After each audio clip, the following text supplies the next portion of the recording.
Sumainyo ang Panginoon. At sumaiyo rin. Ang mabuting balita ng Panginoon ayon kay San Juan. Papuri sa iyo, Panginoon.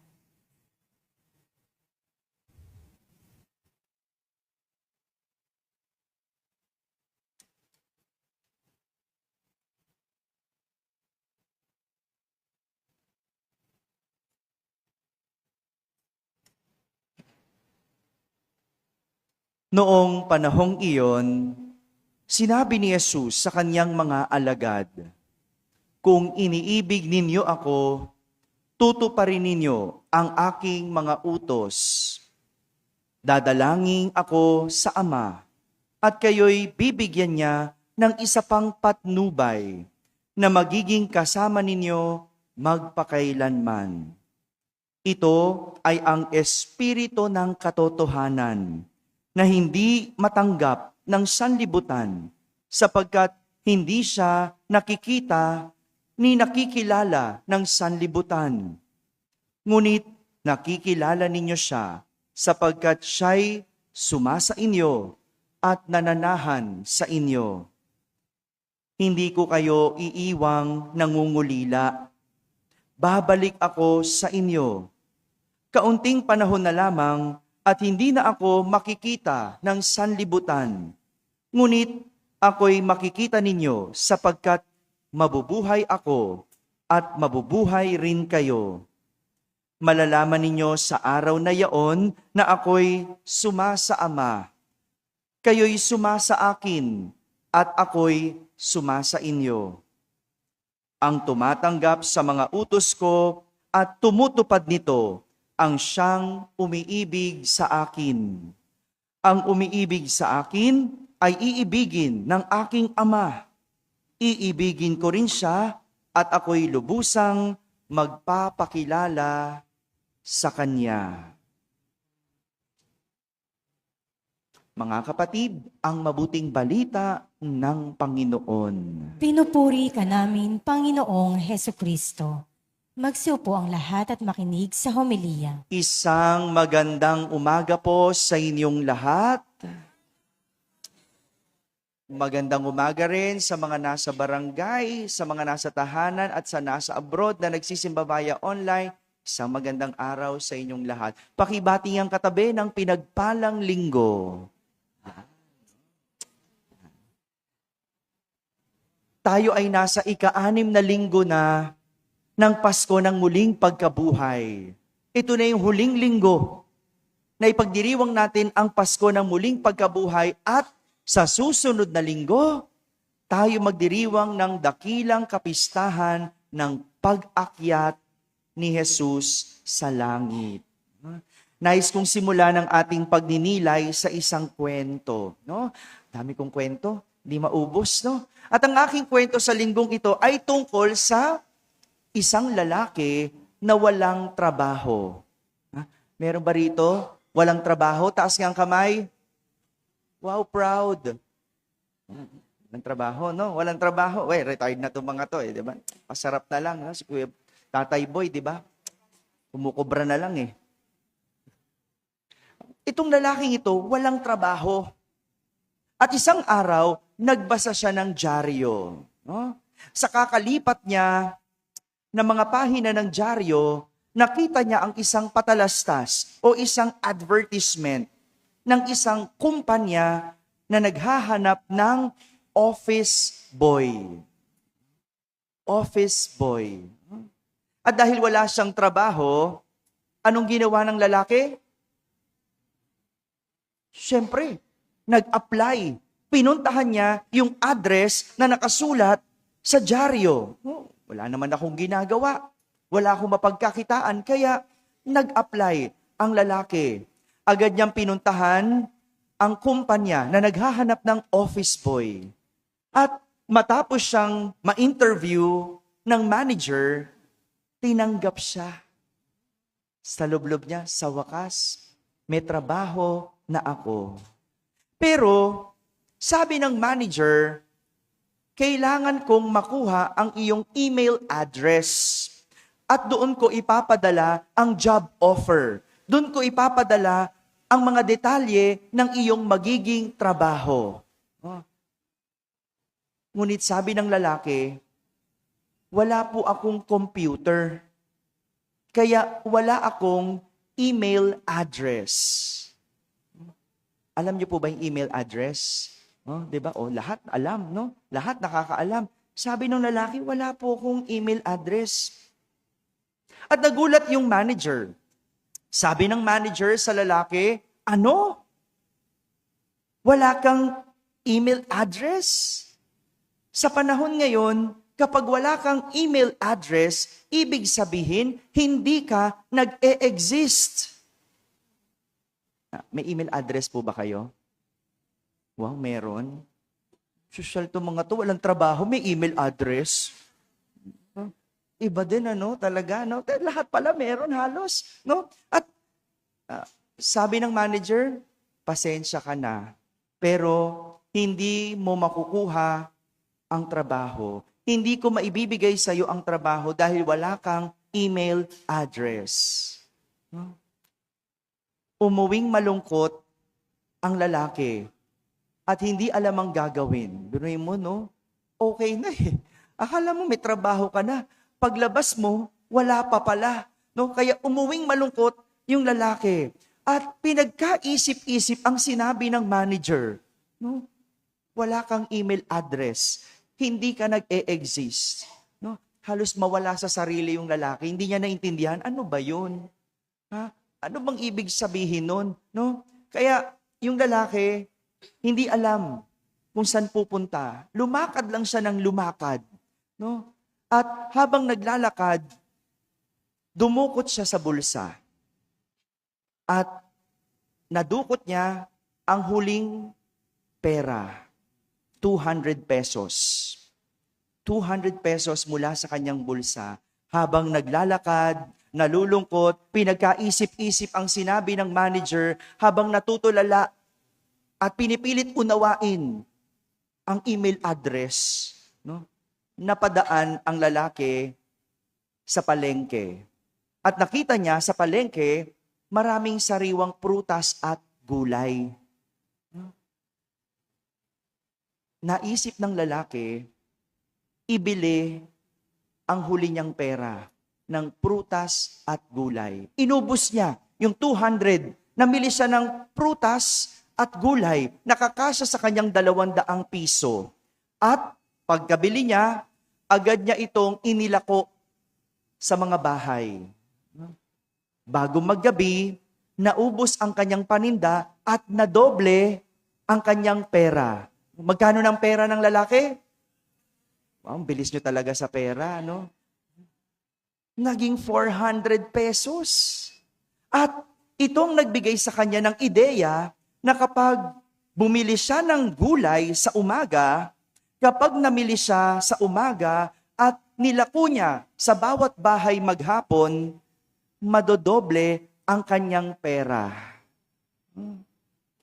Ginawa ng lalaki ang ganito sa loob ng 1 taon.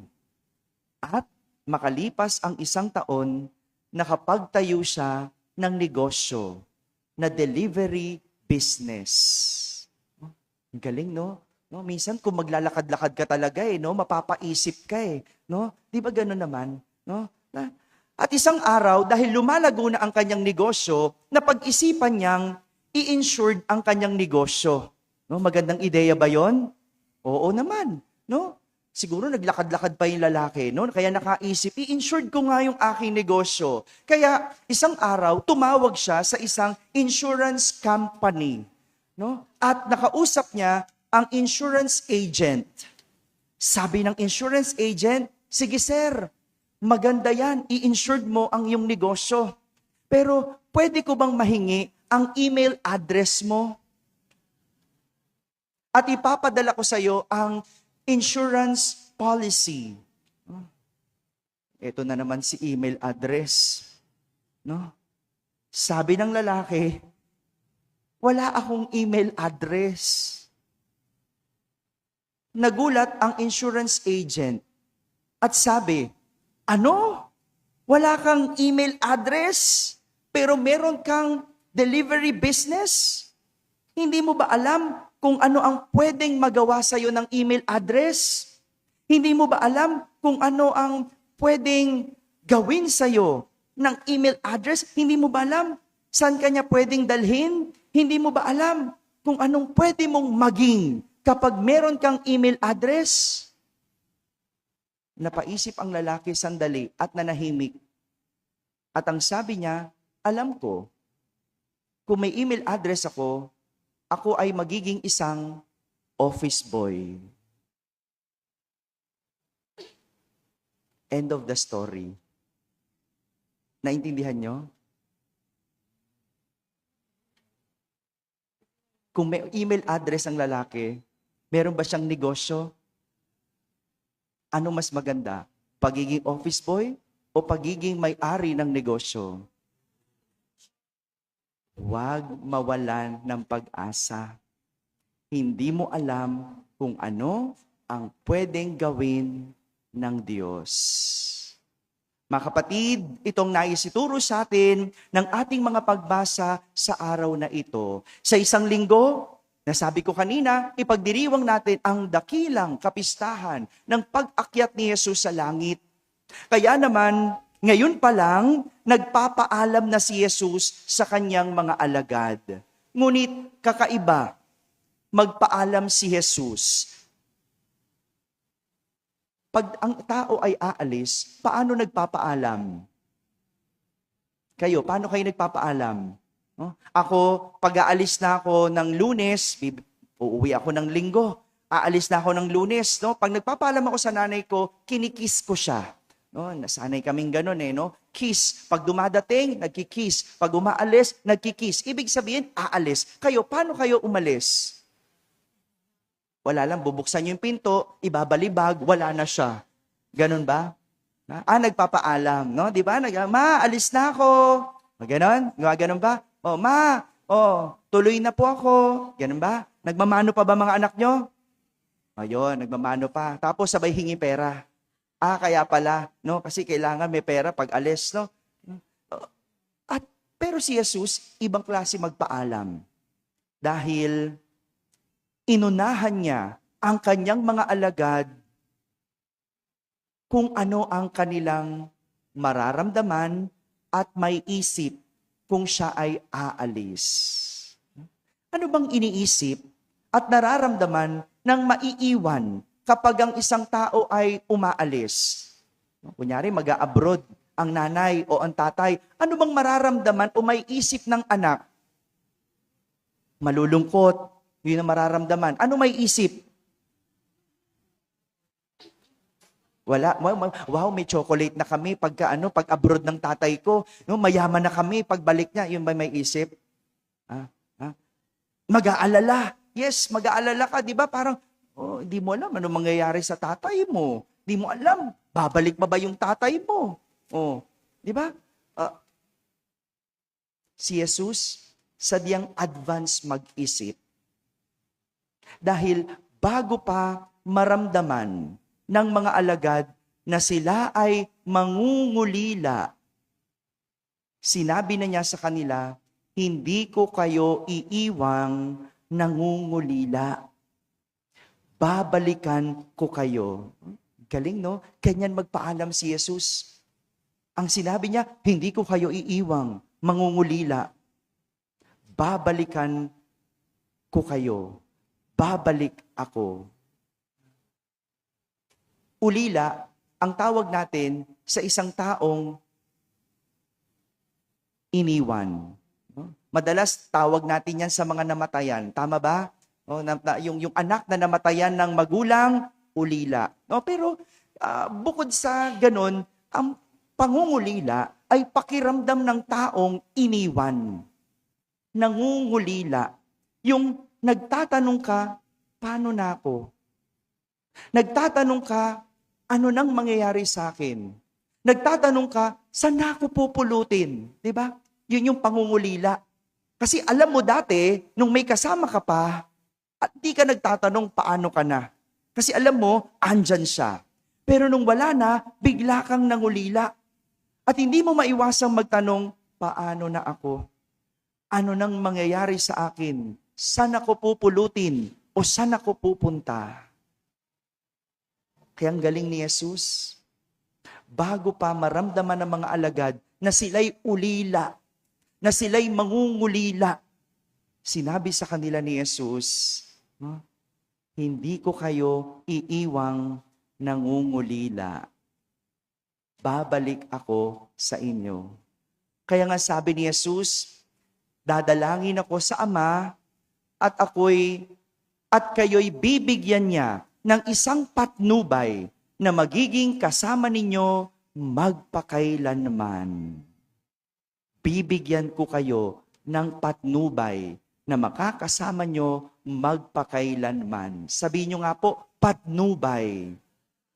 Alam nyo po ang isang patnubay? Ano ang isang patnubay? Isang gabay. Di ba? Isang gabay. At yan ang iniiwan ni Jesus sa atin. Iniiwanan niya tayo ng gagabay.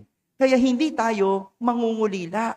At yung patnubay na yon ay walang iba kundi ang Espiritu Santo.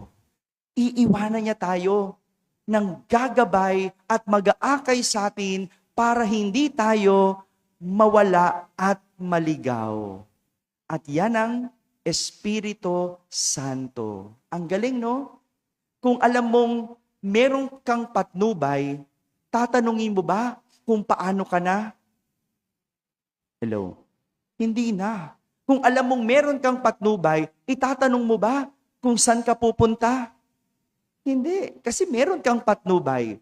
Kung alam mong meron kang patnubay, itatanong mo ba saan ka pupulutin?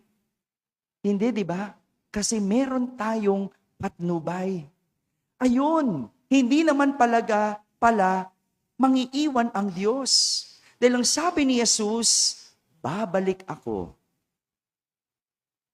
May plano pala ang Diyos. Ang galing, ano? Ganun pala iyon. Kapag tayo nangungulila, kapag pakiramdam natin, hindi alam natin kung saan tayo pupunta o pupulutin, pumunta ka lang sa simbahan, magdasal ka lang, at merong Espiritu Santong papatnubay. Ganito ang nangyari kay Felipe sa ating unang pagbasa. Nang magpunta siya sa Samaria para ipangaral ang Mesiyas. No? Alam niyo po, yung Samaria ay lugar kung saan pinatay si Esteban. Ang Samaria ay lugar kung saan pinahirapan si Esteban dahil sa kanyang pangangaral. Kung alam mo dun siya pinatay, pupunta ka pa ba para mangaral?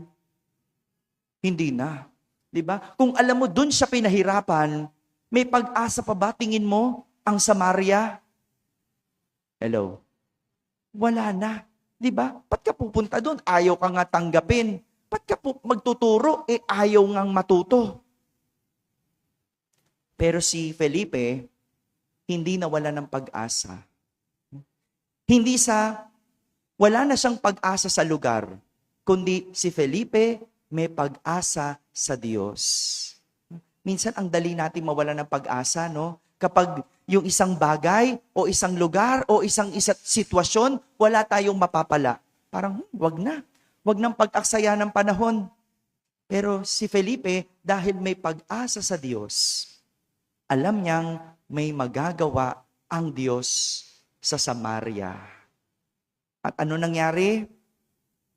Dumami ang mananampalataya sa Samaria. Hindi nawala ng pag-asa si Felipe. Nilakasan niya ang kanyang loob. Nilampasan niya ang kanyang takot.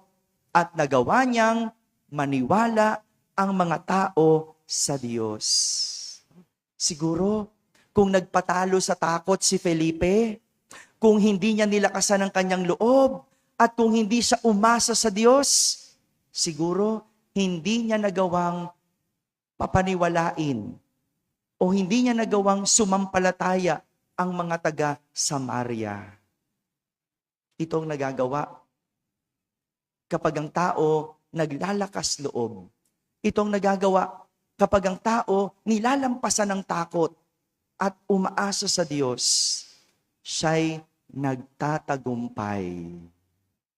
Nagtatagumpay. Kanina, no, pagkatapos ng misa, nag-almusal kami. No, nagkukwento sa akin si Tita Wilma. No, kinukwento niya yung buhay niya kung paano siya nagtagumpay. No, madali, hindi. Pero umasa lang sa Diyos. Nagpatuloy, lumaban, umasa sa Diyos. At sa huli, nagtagumpay. Ngayong araw na ito, pinagdiriwang natin ang araw ng mga ina. Sino po mga nanay dito? Taas nga ang kamay. Salamat po. Salamat. Happy Mother's Day po sa inyo. Ha? Happy Mother's Day po. At ang mga nanay natin, kilala bilang ilaw ng tahanan. Kapag ang isang tahanan walang ilaw, ano mangyayari? Madilim. Kapag isang tahanan walang ilaw, ano mangyayari kapag madilim? Ha? Malungkot. Ano pa? Magulo. Ano pa? Siguro anong gagawin mo? Lalabas ka na lang. 'Di ba? Lalabas ka. Bakit? Walang ilaw sa inyo eh. Maghahanap ka kung saan may liwanag. At ganyan ang bukasyon ng isang ina. Liwanag. Siya yung patnubay. Alam nyo, pag naglalakad-lakad ako dito sa paligid natin, nabibilib ako sa mga magulang, sa mga nanay. Bakit? Sabi ko, ang hirap maging nanay dito. Kasi kahit anong pilit mong gabayan, kahit anong pilit mong patnubayan ang iyong mga anak, paglabas ng bahay, maaring mawala. Tama? Alam nyo naman sa paligid natin, no? Hindi ko na i-explain, di ba? Ang daming pwedeng matutunan sa labas. Kahit hindi mo tinuturuan, magugulat ka, nagmumura na yung anak mo. Tama ba yon? Di ka nagugulat? Sa inyo pa natuto? Hindi, joke lang, no? Di ba? Minsan nagugulat ka, no? Saan kaya natutunan ng anak ko to? No? Ginabayan ko naman, pinatnubayan ko naman. Kaya alam nyo, dapat ang nanay nagdarasal. Alam nyo, dapat ang nanay mas lumalapit sa Diyos. Bakit?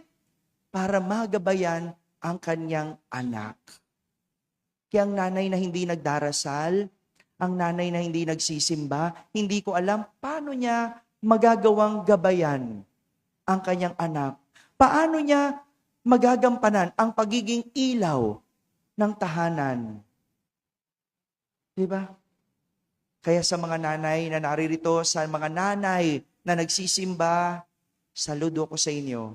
Dahil kung ano ang inyong mga anak ngayon, ay dahil sa patnubay ninyo.